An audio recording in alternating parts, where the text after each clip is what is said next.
Everyone, आज 28 जनवरी को हमारे देश में लाला लाजपत राय जी की जयंती मनाई जाती है। जयंती के बारे में बच्चों को बताएंगे जो अच्छे अच्छे कार्य करते हैं देश के लिए। उनके चले जाने के बाद जब पूरा देश उनका जन्मदिन मनाता है, जिस दिन उनका जन्मदिन होता है तो उसे जयंती कहा जाता है। इसी तरह लाला लाजपत राय जी के बारे में बताएंगे। वो बहुत बड़े स्वतंत्रता सेनानी थे, राजनेता थे, वकील थे और लेखक थे। उन्होंने स्वतंत्रता के लिए अपने जीवन का बलिदान कर दिया। लाल बाल पाल तिकड़ी के सदस्य थे वो लाल, जो कि तीनों ही स्वतंत्रता के लिए लड़ते थे, स्वतंत्रता सेनानी थे। लाला लाजपत राय, बाल गंगाधर तिलक और बिपिन चंद्र पाल जी इस तिकड़ी के वो सदस्य थे। उन्होंने जो पंजाब नेशनल बैंक है उसकी स्थापना की थी, वो उसके संस्थापक थे। जो पंजाब नेशनल बैंक आज भी हमारे साथ है, उनकी स्थापना की थी वो लाला लाजपत राय जी ने की थी। वो कांग्रेस के गर्म दल के नेता थे। उन्होंने स्वतंत्रता के लिए बहुत सारे योगदान दिए। वो स्वराज के लिए ब्रिटिश शासन के विरुद्ध खड़े हो गए। उन्होंने हम हमेशा हर बुरी चीज़ का विरोध किया। वो विदेशी वस्तुओं का बहिष्कार चाहते थे। उन्हें पंजाब केसरी नाम के से जाना जाता था। उन्हें पंजाब केसरी नाम से जाना जाता था, पंजाब का शेर। उनका जन्म 1865 में 28 जनवरी 1865 में पंजाब में हुआ था।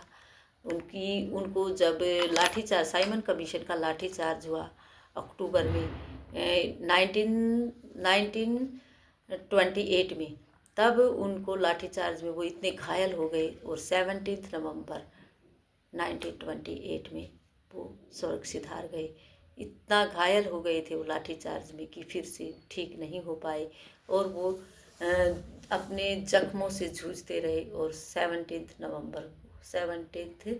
नवंबर को हमें छोड़कर, हमारे देश को छोड़कर एक बहुत बड़े नेता, बहुत बड़े स्वतंत्रता सेनानी चले गए। आज के दिन उनकी जयंती मनाई जाती है, उनको याद किया जाता है, उनके कार्यों को याद किया जाता है ताकि आने वाली पीढ़ियां उन्हें याद रखें। इस तरह से हम बच्चों को उनका चित्र बनाकर दिखाने की कोशिश करेंगे। इस तरह से हमने चित्र बनाया है कि लाला लाजपत राय जी हैं, किस तरह से दिखाई देते थे लाला लाजपत राय जी।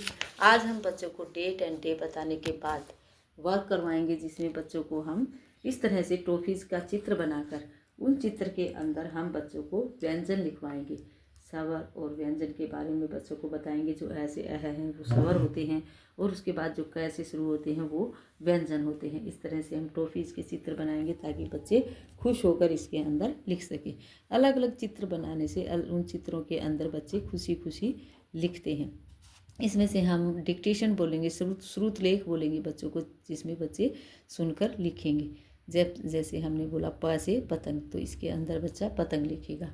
यहाँ हमने बोला छ से छतरी, द से दबात। जो बच्चे शुरू से आ रहे हैं वो सारे व्यंजन जानते हैं और उनका बेसिक एक बार सही मजबूत होगा, वो उनकी पहचान पूरी होगी, चीज़ों को जान पाएंगे तो वो आगे तक अच्छा कर पाएंगे। इसलिए उनकी जड़ें मजबूत करने के लिए हमें बार बार रिवीजन करवाना होता है। स्वरों को, व्यंजन का पहचान करवाने के लिए तरह तरह से उनका हमें टेस्ट लेना होता है, तरह तरह से उन्हें रिवाइज करवाना होता है। इसलिए हम बार बार उन चीज़ों को रिवाइज करवाते हैं ताकि बच्चे की नींव मजबूत हो सके।